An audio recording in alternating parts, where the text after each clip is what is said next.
Class 7-এ পড়া এই ছোট্ট ছেলেটার বিরাট অপরাধী মন ভালো হলো গোটা বাংলার। শিক্ষক নিজে লিখলেন ফেসবুকে, পশ্চিমবঙ্গের স্কুলে পড়া ক্লাস 7-এর এই ছোট্ট ছেলেটা একটা বিরাট বড় অপরাধ করে ধরা পড়ল শিক্ষকের কাছে। ছেলেটার অপরাধের বর্ণনা দিয়ে সোশ্যাল মিডিয়ায় পোস্ট করলেন খোদ সেই শিক্ষক। আর তারপরে সেই অপরাধীর কথা জানতে পেরে সোশ্যাল মিডিয়ায় সব মানুষের মন ভালো হয়ে গেল। কারো কারো মনে পড়ে গেল নিজের স্কুলের পড়ার সময়টার কথা।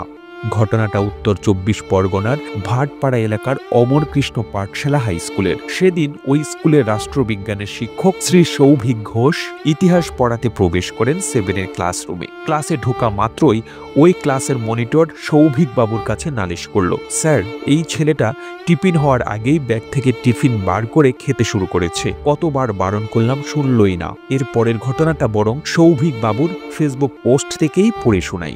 মনিটরের অভিযোগ পেয়ে শিক্ষক সৌভিক বাবু চোখ বড় বড় করে বলে উঠলেন, এ তো সাংঘাতিক অপরাধ রে, মনে হয় না এই স্কুলে আর ওর থাকা হবে। এত বড় অপরাধের জন্য মিনিমাম 1 মাস, না 1 মাস কেন, 1-2 বছর পর্যন্ত সাসপেনশন অবধারিত, পিসিভিসিও হতে পারে। বেচারির মুখের খাবারের অংশ আটকে গেছে প্রায়। ঢোক গিয়ে বলল, স্যার এবারের মতো ক্ষমা করে দিন, কোনো দিন খাবো না স্যার, প্লিজ স্যার। বলিস কি, কোনোদিন খাবি না? তাহলে বাঁচবি কি করে? বেঁচে না থাকলে আমি বা বকবো কাকে? সাসপেনশনটাই বা ভোগ করবে কে? এত বড় ছেলেটা এবারও পুরো ভ্যাঁ করে কাঁদতে কাঁদতে বলল, স্যার সত্যি বলছি আজ সকালে কিছু খেয়ে আসিনি, তাই খুব খিদে পেয়েছিল। স্যার আর হবে না, খিদে পেলে খাবো না। তোর মুখ দেখে কিন্তু একবারও মনে হচ্ছে না তোর খুব খিদে পেয়েছিল। ঠিক আছে, টিফিন বক্স সহ আয় এদিকে। হাতে ছোট্ট স্টিলের টিফিন বক্সটা নিয়ে এসে কাচুমাচু হয়ে দাঁড়ালো। বললাম, দেখি কি এনেছিস? বক্সে আধ খাওয়া একটা কচুরি সহ আরো গোটা 2-3। গম্ভীর হয়ে বললাম, কি এনেছিস? স্যার কড়াইশুটির কচুরি। ও খুব টেস্টি তাই না? হ্যাঁ স্যার খুব, মা করে দিয়েছেন। হ্যাঁ স্যার, সকালেও মনে হয় আজ এটাই খেয়ে এসেছিস তাই না? হ্যাঁ স্যার, তবে একটা। ও এই যে বললি কিছু খেয়ে আসিসনি? না মানে হ্যাঁ স্যার। ও স্যার আর খাবো না, ছেড়ে দিন স্যার। আবার ভ্যাঁ করে কান্না। অনেকক্ষণ ধরেই তোকে এগুলো ডাকছিল তাই না? একে এগুলো দোকানের নয়, মা করে দিয়েছেন, তার উপর এত টেস্টি। ওর জন্যই তুই মন বসাতে পারছিলিস না ক্লাসে। ঠিক বলছি তো? ওসব খেয়ে আসিসনি, এগুলো মিথ্যে কথা। সত্যি? মুখ করুণ করে বলল, ঠিক বলেছেন স্যার, শুধু মনে হচ্ছিল কখন খাবো। ভেবেছিলাম আপনি আসার আগেই খেয়ে নেব।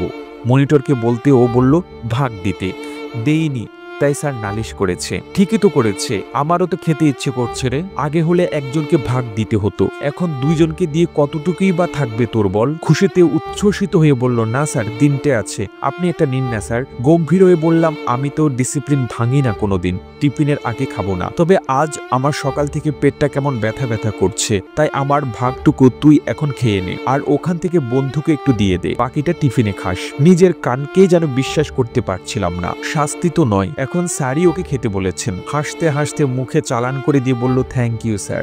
বললাম, এসব থ্যাংক ইউ জানি না, তোর ছবি তুলে রাখলাম, পরে একই অপরাধে গর্দান গেলেও যেতে পারে। তখন যেন অবাক হোস না, এই ঘটনার পরই সৌভিক বাবু নিজের ছোটবেলার কথা লেখেন। চা পড়তে পড়তে আমরাও এক নিমিষে পৌঁছে গেছিলাম ছোটবেলায়। সৌভিক বাবুর কথাই বাচ্চাটাকে দেখে নিজের স্কুলবেলার কথা মনে পড়ছিল।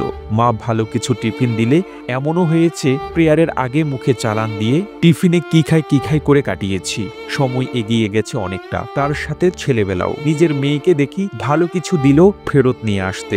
আসলে ভালোটাই এত কমন ওদের কাছে, তাই কোনোভাবে আর ওরা অবাক হয় না। কিন্তু এমন শৈশব মফস্বলের বাংলা মিডিয়াম স্কুলগুলোতে আজও বেঁচে আছে। খুঁজলে বহু পাবেন। বিলুপ্তির পথে এক ধাপ না এগোনো এই স্কুলগুলোতে বেঁচে থাকুক গোল্লা ছুট, বেঁচে থাকুক টিফিন মেলা, স্কুল গেটের বাইরে ঝালমুড়ি, গোল্লা বরফ, আর অনেকটা শৈশবের ওমে উষ্ণ থাকা স্কুল বেলার এসব স্মৃতি। প্রতিবেদনটি তৈরিতে তথ্য ও উপাত্তের সাহায্য নেওয়া হয়েছে আলটিমেট মোটিভেশন নামক ফেসবুক পেজ থেকে। আর এতক্ষণ আপনারা সঙ্গে ছিলেন বিশ্ব বাংলার। সেই সঙ্গে আপনি বাংলাদেশের কোন জেলা থেকে এই ভিডিওটি দেখছেন আমাদের কমেন্ট করে জানান। আমরা পরবর্তী ভিডিওতে আপনাকে ধন্যবাদ জানাতে ভুলব না। এতক্ষণ বিশ্ব বাংলার সাথে থাকার জন্য অসংখ্য ধন্যবাদ।